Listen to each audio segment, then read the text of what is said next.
हाँ, बिल्कुल डॉक्टर वजह से बात ही करूँगा। डॉक्टर साहब, मुझे मालूम ये करना था कि ये हुकूमत जो सिगरेट के पैकेट पे कैन से ज्यादा होड़ छाया कर देती है और जो पान के केबिन पे सिगरेट अंडर एज को सेल करना मना है, तो उससे मतलब हुकूमत बड़ी जिम्मा हो जाती है, मतलब इतनी सी चीज करने के बाद। आप क्या समझते हो? और दूसरा है जिया जी, जरा अदनान से एक सॉन्ग सुना दो, मेहरबानी है जी। बताइए। फिर सॉन्ग ही सुना दें, जाने क्यों लोग प्यार करते हैं। ओ अच्छा, चले ठीक है। चले जी, बहुत बहुत शुक्रिया आपकी कॉल करने का। और आपने सवाल का जवाब नहीं बताया, लेकिन हाँ, कोई बात मैं अब जवाब बताने की कोशिश करता हूँ। दरअसल पूरी दुनिया में ये हमारे पाकिस्तानी भाई बहनों का ये अभी तक सोच है कि पाकिस्तान की हुकूमत नशे पे काम नहीं कर रही। मैं आपको सही बात बताऊं, ईमानदारी की, पूरी दुनिया में नशे की रोकथाम के लिए कोई खास काम नहीं होता। पूरी दुनिया में ये काम होता है। पूरी दुनिया में नशे को बका, क्योंकि नशा ये अल्कोहल जो है ना बहुत बड़ा रेवेन्यू है। ठीक है ना, आप दुनिया में जाके देखें, आप एक बास्केट चीनी पत्ती ये सारी चीजें जो है ना आप 5 पाउंड में खरीद लेते हैं, 8 पाउंड में खरीद लेते हैं, लेकिन जब आप अल्कोहल खरीदने जाते हैं वीकेंड्स पे खास तौर पे तो 40-40, 30-30 पाउंड की हम 3-4 बोतलें खरीद के लाते हैं। तो दुनिया में रेवेन्यूज उनको मिल रहे होते हैं। सिगरेट बहुत महंगी है पूरी दुनिया में, पाकिस्तान में तो फिर भी सस्ती है। वहाँ की भी गवर्नमेंट स्टिकर्स लगा देती है, ओवर 18 लिख देती है, कुछ अवेयरनेस प्रोग्राम कर देती है, लेकिन गवर्नमेंट किसी भी दुनिया में कहीं भी हो, कोई बहुत ज्यादा सीरियस नहीं है। व्हाट आई फील कि वो इतना काम करना नहीं चाहती, वो उनको रेवेन्यू मिल रहा होता है, वो काम कर रहे होते हैं। अब अगर हम ये सारा कसूर गवर्नमेंट पे दे दें तो मतलब हम फिर इंसान किस नाम के हैं? हमारा कॉन्शियस लेवल, हमारा शऊर जो है, हमारी अकल है। ऐसी तो गवर्नमेंट बहुत सारी चीजें हैं जो कि खराब या गलत कर रही होती है, वो भी बेचारे सीखने के प्रोसेस में। और अभी वहाँ पे शीशे के ऊपर कुछ बैन लगा था ना। हाँ बिल्कुल, अब देखें, हाँ शीशे पे कुछ अर्से पहले बैन लग गया था, लेकिन क्या फर्क पड़ गया? आपने किसने छोड़ा? कोई अगर मैं शीशा करता हूँ या आप करती हैं, कोई XYZ करता है तो उसने घर पे लाके खरीद के रख लिया। तो अगर हम इस अप्रोच पे रहेंगे ना कि गवर्नमेंट ठीक होगी तो हम ठीक होंगे, तो फिर तो वही ना, हम सब ने अपनी उम्मीदें खत्म कर दी हैं। पता नहीं क्यों हम अपने आप को हम लोगों ने मार दिया है ना। कई ऐसी बातें जो कि हम अपनी वजह से रोक रहे होते हैं, मतलब हम कई ऐसी बातें कर रहे होते हैं कि हमें ना किसी का डर होता है ना कुछ, लेकिन हमें उसकी अवेयरनेस होती है। तो हम कहते हैं नहीं यार ये काम करना अच्छी बात नहीं है। तो गवर्नमेंट को छोड़ें भाई साहब, गवर्नमेंट को आप बिल्कुल छोड़ें और आप अपने आप को इंटरनेट पे लेके जाएं, चीजें ढूंढें, जो चीज की प्रॉब्लम है उसको सर्च करें और अपने ही कॉन्शियस लेवल पे जाके इसको रोकें या करें जो भी करना है। गवर्नमेंट वगैरह इतना ज्यादा आई डोंट फील कि ये कुछ करने वाली है आगे जाके। ठीक है, अच्छा अब हम वही फोकस करते हैं कि फैमिली का क्या रूल होना चाहिए, क्योंकि आपने कहा कि बैलेंस रह करके चलना चाहिए। तो क्या बिहेवियर अपनाएं? क्योंकि जाहिर है देखिए कहीं ना कहीं डिप्रेशन भी होता है डॉक्टर वजाहत। माँ को सबसे ज्यादा डिप्रेशन हो जाएगा या बीवी को सबसे ज्यादा डिप्रेशन हो जाएगा जब उसको पता लगेगा उसका हस्बैंड या उसका बेटा या उसका भाई, किसी को भी जिससे पता लगता है कि वो चर्स पीने लगे या वो बहुत ज्यादा स्मोकिंग कर रहे हैं या इस तरह की गलत चीजों में पड़ गए। देखिए हमारे मुल्क की अगर बात करें तो नशा वैसे ही सोशली अनएक्सेप्टेबल है। हमारे घर में जब पता चलता है किसी को कि हमारे घर में कोई नशा कर रहा है तो 1-2 साल तो इसी दुख में निकल जाते हैं। ठीक है कि और वाकई बहुत बुरी बात है, बहुत बड़ी बात है कि हमारे घर में नशा हो रहा हो और हमारे घर वाले बड़े लोग इंतहाई शरीफ जिंदगी गुजार चुके हों और उनको पता चले कि नशा, तो वो पहले नशा करता है नहीं करता, करता है नहीं करता, इसी चक्कर में 1-2 साल गुजार देते हैं। अब उसको एक्सेप्ट करना आसान नहीं है। हमारी जो प्रोग्राम है, जो हमारा ट्रेनिंग प्रोग्राम है, पहले तो हम उसकी शेम हीलिंग कराते हैं फैमिली की, कि जो उनकी शेम डेवलप हो रही होती है कि डॉक्टर वजाहत किसी को ना पता चल जाए, हम भी यहाँ पे मुंह छुपा के आ रहे होते हैं, हम अपना नाम नहीं बताना। अब देखिए आप हैदर ने अपना नाम खुल के बताया। हाँ जी, बिल्कुल। आपने बोला कि नाम नहीं बताएंगे, लेकिन आपने देखा उन्होंने खुल के, क्योंकि उन्होंने पहले अंदर कहा कि हम नाम नहीं बता रहे, लेकिन फिर उन्होंने बता दिया। देखिए क्यों? क्योंकि इनकी शेम हीलिंग होती है। हमें इनको बताया जाता है कि बीमारी है, आपका कसूर नहीं है। सबसे बड़ी बात, माँ बाप अपना कसूर ठहराने लगते हैं कि मेरी वजह से हुआ है, हमारी इग्नोरेंस की वजह से हुआ है, हम बाहर रहते थे मुल्क से या माँ यहाँ रहती थी। तो ये सारी बातें मरीज की तोहफा दी हुई होता है और हमें लगने लगता है कि वही सारा मामला है। हाँ। तो सबसे पहले तो शेम को निकाल दें। ठीक है, आप शेम को कहीं और यूज करती फिरें, ठीक है ना, लेकिन यहाँ से शेम को निकालें।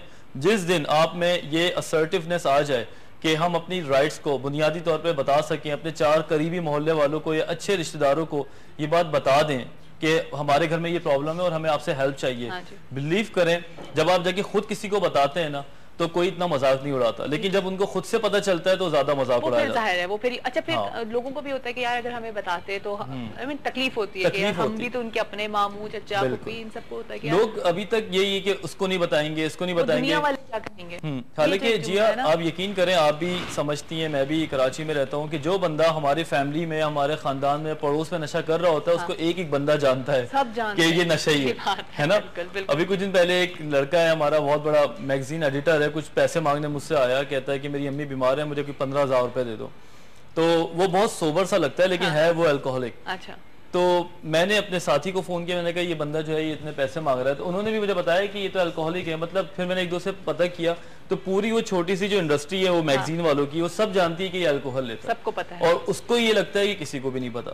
तो ये बहुत बड़ा डिनाइल है, एक तो पेशेंट का और उसकी फैमिली का, कि हमारे बच्चे का किसी को नहीं पता। जब आपका बच्चा 4 बजे घर पे आ रहा है, दरवाजे पीट रहा है, या हर चौथे दिन लड़ाई हो रही है, या उसका फिजिकल जो है वो बहुत दुबला पतला हो गया, आंखों के नीचे हल्के आ गए, तो ये बातें पता चल जाती हैं। देखिए उसकी चाल ढाल से हर चीज से पता लग जाता है ना, हर चीज से अंदाजा हो जाता है कि अच्छा बिल्कुल ये बंदा बिल्कुल एडिक्ट होता है। फैमिलीज को चाहिए कि वो उस चक्कर में ना पड़े, किसको बताना है किसको नहीं। दूसरी बात ये कि पेशेंट सबसे ज्यादा क्या करता है, अभी इन्होंने हैदर साहब ने क्या बताया कि पेशेंट जो है वो अलग अलग लोगों को अलग अलग कहानियां सुनाता है। ठीक है, माँ को कहता है कि बाप की वजह से मेरे प्रॉब्लम है, बाप के पास जाता है कहते हैं माँ की वजह से, भाई के पास आता है वहां से वो थोड़ी सी हमदर्दी ले लेता है, बहन के पास जाता है वहाँ अपनी फैमिली को ब्लेम करता है। फैमिली बड़ी परेशान होती है क्योंकि फैमिली मेंबर सारी उससे प्यार कर रहे होते हैं या फीमेल से, होता है कि वो वापस आ जाए, तो उस वापसी के चक्कर में ना फिर उसको जो है ना वो शोल्डर दिया जाता है, और वो शोल्डर पे बैठने के बजाय या उसको सहारा लेने के बजाय फिर 2-4 साल नशा और कर लेता है। तो सबसे बुनियादी चीज ये है कि पहले तो आप जाने के नशा करने वाले के क्लिनिकल फीचर्स क्या हैं, बदतमीजी, पैरानोया, डिप्रेशन और हाइपर रिएक्टिविटी, फुल बिला वजह anger, irrational thoughts, self talk, रातों को जागना, ठीक है, या तो फिर खुद ही ये सारे सिम्टम्स, जब ये सिम्टम्स अगर 4 भी नजर आ रहे हैं, ठीक है, और उसके अलावा लॉस ऑफ कंट्रोल अपनी लाइफ के ऊपर, अपनी जॉब के ऊपर, ठीक है, पैसे बहुत जल्दी जल्दी खत्म कर रहा है, रातों को देर से निकलना, ये बहुत बड़ा साइन है, क्योंकि रात को जो 3 बजे कहीं बैठे हुए लोग वो डेफिनेटली पढ़ाई नहीं कर रहे होते, वो कुछ ना कुछ हैंकी पैंकी कर रहे होते हैं। अच्छा, तो जब आपके बच्चे स्टडीज जो स्टार्ट है कंबाइन, हाँ, इन चीजों को फैमिली ने बड़ा बाकायदा नोटिस लेना चाहिए कि 2-3 बजे आप कहाँ से आ रहे हैं। हाँ। कोई भी सही लड़का, कोई भी मतलब एवरेज लड़का भी 3-4 बजे तक जाग के बाहर टाइम नहीं गुजारता। जब आपको ये सिम्टम्स नजर आने लगे तो आप किसी भी प्रोफेशनल को, हमारे टीवी पे बैठने का मकसद ही यही है, नंबर चलाने का मकसद ही यही है कि आप कॉलर को ले लेते हैं, फिर मजीद आगे बात करेंगे। अस्सलाम वालेकुम। हेलो अस्सलाम वालेकुम। वालेकुम अस्सलाम जी, मैं शहला अहमद बोल रही हूँ कराची से। जी शहला साहबा, कैसी हैं आप? ठीक ठाक हैं? अल्लाह का शुक्र है जी, ठीक हूँ जी। आप कुछ डिस्कस करना चाह रही हैं, कुछ बताना चाह रही हैं आप? जी जी जी बताइए। बताना मैं ये चाह रही थी कि हमारी फैमिली में एक तो ये कि आप लोगों का बहुत अच्छा जा रहा है, ये सेशन तो बहुत अच्छा होता है, नफ्सियात पे जो बातें होती हैं वो बहुत नॉलेजेबल होती हैं, ऐसे लोगों के बहुत काम आती हैं जिनके यहाँ ये प्रॉब्लम है। तो मेरे अपनी फैमिली में भी ये प्रॉब्लम था, एडिक्शन का। अच्छा। तो काफी तबीयत खराब थी, लड़का है, ठीक है, 22-24 साल का होगा, उसको ये बहुत प्रॉब्लम था एडिक्शन का। अच्छा। तो घर वाले बहुत परेशान रहते थे, उनकी समझ में नहीं आता था कि ये इतना एग्रेसिव क्यों हो रहा है या ये इतना मुश्किल क्यों हो रहा है। ठीक है। फिर उन्होंने रेफर किया साइकियाट्रिस्ट को। ठीक है। और तो फिर आपने साइकियाट्रिस्ट से मतलब बातचीत हुई और बेहतर हुई तबीयत। अच्छा। कुछ अच्छे वो रिहेबिलिटेशन में भी रहा। अच्छा। मगर जब वापस आया ना तो बिल्कुल ठीक तो हुआ नहीं था वो। ठीक है। तो उसका एटीट्यूड जो है वो बड़ा मुश्किल और बड़ा लोगों के लिए प्रॉब्लम था, घर वालों के लिए। अच्छा। मगर ये कि घर वालों ने उसकी फिर खुद साइकियाट्रिस्ट से कंसल्टेशन लिया कि हाउ दे शुड बिहेव, और फिर उन लोगों ने काफी उसकी हेल्प की अपनी लड़के की, और उसको मतलब मर्द को उन्होंने बहुत अच्छा कोऑपरेट किया उसके साथ। जी मैंने कहा उनके घर वालों ने बहुत अच्छा कोऑपरेट किया बच्चे के साथ। हाँ। ठीक है। वापस आने के बाद उसके साथ कुछ शुरू में तो सही नहीं रहा क्योंकि उनकी समझ में नहीं आ रहा था। वो मर्द और मरीज को अलग नहीं कर पा रहे थे। फिर उन्होंने भी कंसल्ट किया और फिर उसके बाद उन्होंने अपना एटीट्यूड बदल दिया, बहुत ज्यादा फ्रेंडली और कोऑपरेटिव हुआ, उसके साथ बहुत अच्छी तरह सलूक किया। अच्छा। तो आहिस्ते आहिस्ते वो लड़का ठीक होता गया। अब उन्होंने छोड़ दी है अब, या वो अभी भी एडिक्ट हैं?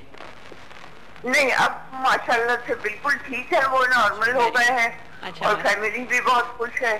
चले बहुत अच्छी बात है, बहुत अच्छा लगा कि आपने आकर के बताया। और लेकिन क्या जब जिस वो एडिक्शन में था बच्चा, आप ये बता सकती हैं कि किस तरह का बिहेवियर होता था घर वालों के साथ, घर में कैसे होता था, चीजें तोड़ फोड़ करना, लड़ाई झगड़ा। अच्छा, ये वही सारे सिम्टम्स समझ में नहीं आता था, उनका ख्याल था कि ये मरीज की नेचर है।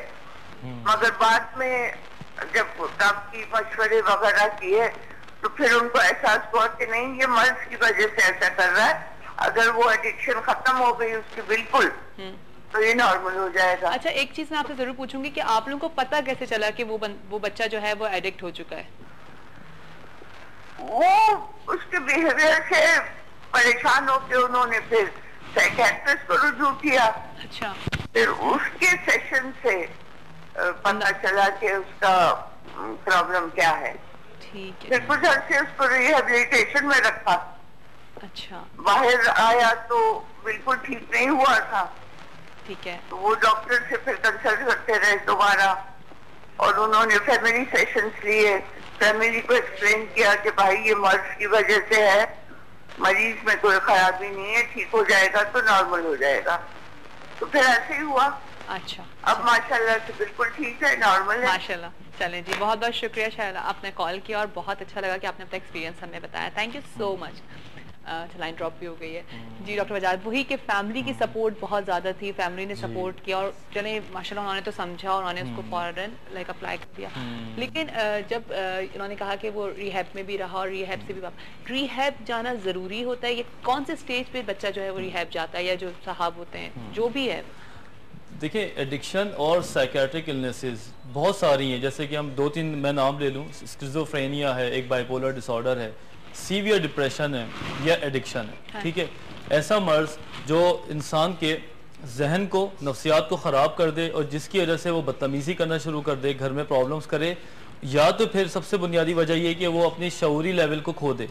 उसको ये नहीं पता हो कि मुझे अच्छा क्या करना है और मेरे लिए बुरा क्या है। आप देखें कि कोई भी मरीज होता है, नॉर्मली वो डॉक्टर के पास जाते हुए सोचता नहीं है, वो भाग के जाता है। लेकिन वाहिद नफ्सियाती मसाइल ऐसे हैं कि जिसके अंदर डॉक्टर के पास जाते हुए इंसान को डर लगता है और वो कभी भी नहीं जाता। उसकी फैमिली उसको मना के थक जाती है, लेकिन पेशेंट वाहिद ऐसी हस्ती होता है कि वो डॉक्टर के पास नहीं जाना चाहता, क्योंकि उसका शऊरी इसको बता नहीं रहा होता कि तुम बीमार हो। अब अगर वो निकलता नहीं है उस चीज से नहीं, क्योंकि उसके ब्रेन के अंदर ऐसी प्रॉब्लम्स आ चुकी होती हैं जिसकी वजह से शऊरी जो उसकी बेदारी है वो खत्म हो जाती है। अब हमारी फैमिलीज का जो एरर है वो ये है कि हम उसको मनाने की कोशिश करते रहते हैं, हम उसको प्लीज करने की कोशिश करते रहते हैं। प्लीज कैसे करेंगे? रिश्वत देंगे, पैसे देंगे, उसके अलावा जनाब आली उसकी बातों को मानेंगे और बहुत ज्यादा प्यार करेंगे। ये टू मच लव, तो मतलब मेरा बच्चा हाँ, ये सारी बातें होती हैं, मेरा भाई, इस तरह से करके ना। फर्ज करें मैंने पैसे दिए, फिर गाड़ी दी, अब रात को बात कर रहे हैं, बेटा जरा तुम किसी डॉक्टर को दिखा दो। मतलब आप उसको क्या उम्मीद कर रहे हैं कि इस लेवल की बात वो डॉक्टर को दिखाएगा? वो तो बोलेगा मैं तो नॉर्मल हूँ, फिर आपको गुस्सा आता है। अच्छा, सबसे एक और बात, जैसे आपने बताया कि आपके एक पेशेंट हैं जो पेशेंट है जो जिनके फैमिली जो उनको 30 लाख रुपए भी करके दे रही है। हाँ। मुझे हैरत इस बात पे हो रही है कि आप क्यों एक्सपेक्टेशंस लगा रहे हैं। मसला ये कि हमारी फैमिलीज एक्सपेक्ट भी बहुत ज्यादा करना स्टार्ट कर देती हैं कि हम जो कहेंगे वो बच्चा मान जाएगा। हाँ। हालांकि बच्चा तो कहीं और पहुंच चुका है। देखिए, जिस तरह भी इन्होंने कहा ना, शिजा ने बहुत अच्छी बात इन्होंने कह दी। अल्लाह करे लोगों की समझ में आए कि मर्ज और मरीज का फर्क है। हाँ, मुझे बड़ा अच्छा लगा, बड़ा अच्छी इन्होंने बात की, बहुत अच्छी इन्होंने बात की कि मर्ज और मरीज का ही फर्क है। अगर आप मरीज को उसके मर्ज को ना समझ पाए तो आप उसको उसकी नेचर समझने लगते हैं। फर्ज करें X% है जो कि एक एडिक्ट है या नशा कर रहा है और वो बदतमीज हो गया है, वो उससे गुस्सा आने लगा है। अब मुझे पता ही नहीं इसका मसला क्या है, तो मुझे तो उसको मैं उसको गालियां बकूंगा, मैं उसको लानतें दूंगा, मैं उसकी पर्सनैलिटी पे बहुत ज्यादा खराबी करूंगा। नतीजा क्या होता है? वो प्रोवोक होता है, वो और नशा करता है। बिल्कुल ठीक है, तो अंदर से कहीं गुस्सा आता है, बहुत गुस्सा आता है। जिस तरह की ये बात कर रही थी, मुझे अंदाजा हुआ कि ये वाकई किसी अच्छे काउंसलर के साथ रही है, किसी के साथ इनके सेशंस हुए हैं, ठीक है, सिटिंग्स हुई है। उसके बाद डिजीज कॉन्सेप्ट, ये बात बहुत जरूरी, पेशेंट के डिफेंसेस ये पता होने चाहिए। उसके अलावा जो ब्लेमिंग एटीट्यूड पेशेंट का है उसको पता होना चाहिए कि इसको कैसे हमें ख़त्म करना है। उसके अलावा ख़ास तौर पे जो मरीज़ के साथ ये चीज़ें आ रही होती हैं कि ब्लेमिंग जो वो कर रहा होता है, सबसे बुनियादी वजह हमारी फैमिली में जो डिप्रेशन आता है ना, वो इसी वजह से आता है कि एक वालदा आती है कि डॉक्टर वजह सारी गलती मेरी है। वो अपने पर ब्लेम सारी गलती मेरी है, मैंने टाइम नहीं दिया। भैया आपको मैं पूछता हूँ ये बात आपको किसने बताई? कहते हैं एक्चुअली बताई नहीं है, हमें अंदाजा हुआ है। 2-3 सेशन के बाद पता चलता है ये पेशेंट ने बोल बोल के उनके दिमाग में डाल दिया है।